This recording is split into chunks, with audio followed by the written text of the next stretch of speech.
Yo primates, welcome back to the Anabolic Primate. You're talking with Steve. Now today we have a little question from a friend of mine, Jesse. He's asking about chest training and what's most effective. I'll show you the question. Yo Scuba, the trainer at the gym yesterday was confused as to why I was doing decline bench press. Quote, "Doesn't the blood rush to your head? Do you really think that this does anything? Isn't it a bit much to do incline and flat as well? I'm told it works for me." I told him it works for me. That's what he said to the trainer. I've been doing incline and flat for about 6 months now, and I've found solid improvements in my chest and training and results. What are your thoughts on the decline bench, and why so many that work out never do that exercise, never train the lower chest? I've been at the gym for 18 months and not once have I ever seen someone do decline bench, and it's with the Smith machine and not dumbbells. Look forward to hearing from your thoughts. Alright man, look. Alright, I'm gonna be real with you. Decline bench, a lot of people skip the decline bench because it works on activating the lower chest, okay? So when you work a lot on activating the lower chest, essentially what you're gonna do is you're gonna get gorilla tits. Now, when I say gorilla tits, it's going to look more like a man boobs as per se. Now, having said that, if you're someone like me who has a lagging lower chest and a good upper chest naturally, so if you look from my side, you can see that I have a naturally upper chest, but my lower chest is lagging. Now, at the moment, I've been doing a lot of decline bench, so that's the reason why my lower chest doesn't lag. So, essentially, what happens is your lower chest has more muscle fibers than your middle chest, and your upper chest has like a high number of muscle fibers as well. So you basically got more muscle fibers up top and lower chest versus in the middle, right in the medial section of your chest, right? So in terms of effective training, obviously doing decline and incline bench press is going to be your #1 priority. Now, obviously you want to switch it up, so some days you might want to do incline first to get the strength component out of your chest and the upper chest, and then hit the lower chest for more reps, and vice versa. You might want to switch it up and do lower chest for heavy and then upper chest for more reps, right? So that way it'll keep your chest balanced really well.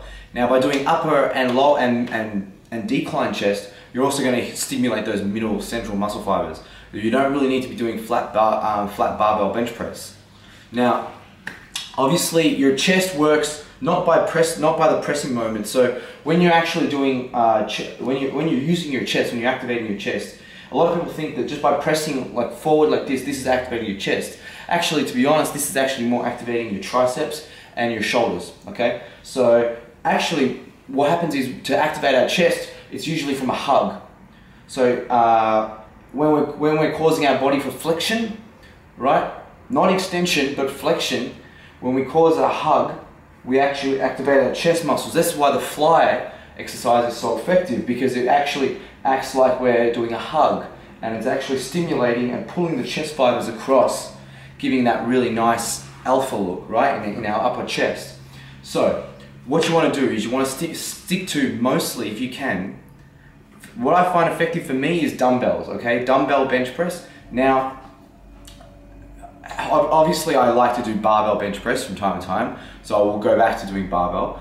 But having said that, dumbbells are effective because what happens is you're actually not pressing directly up. You're pressing and you're coming across your chest.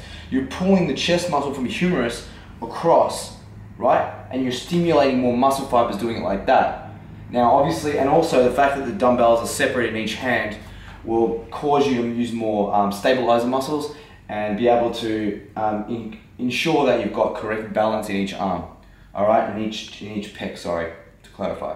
So, to clarify, dumbbell decline bench press is probably one of the most effective exercises, along with incline dumbbell bench press with the dumbbell, right, up like this, and obviously flies. Now, the reason why people are going to want to do barbell bench press is obviously because they can use more weight. Okay, so you can go for a 225 plus pounds and not have to worry about it. But keep in mind, guys, like I said, you're pretty much you're not pulling it across. All right, so you're doing more of a driving motion outwards and up, like a U, you know what I mean? So if you're on your back, obviously if you're doing incline, you're driving it up on you, right? So your upper chest, right? Above the nipple, but not up to your shoulders, okay? So upper chest, drive, okay? Don't lock out. You want to just keep the constant tension on your chest and come back down. Drive it back down, pin your shoulders back, keep it nice and tight in the core, and drive it up again, okay? So that's how you do the reps, right? So obviously for a decline, it's the same thing. You're going to get less range of motion because of the way the decline actually is. And so yeah, generally speaking, a lot of guys can go heavier on the decline than they can versus the incline chest. It's just naturally how our body is shaped, just because there's actually more muscle in the lower chest, right? And so therefore you actually can activate more muscle and use more muscle and therefore be stronger, okay? So that's it, guys. That's all I'm going to mention on the chest training. Keep in mind, if you want to do your chest without activating as much deltoid action as much as possible, make sure you're just in the extension, as much extension as possible when training your chest. When I say extension, I mean when you have your arms forward like this, this is flexion, right?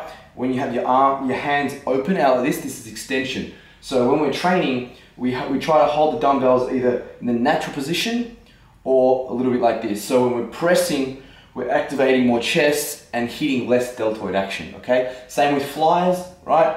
Bring it, or you can activate your chest, your lower chest, by bringing it up like this, okay? Like this, boom, right? Instead of just having your arms over and going high or, you know, central and hitting more of your delts, okay? So just keep that in mind, guys. That's some tips that I can give you for a chest training. If you got any more questions, just make sure to email me. I hope that answers your question, Jesse. If you guys like this video, don't forget to comment, like, and subscribe to my stuff. And I'll see you in the next video. Alright, ciao, primate.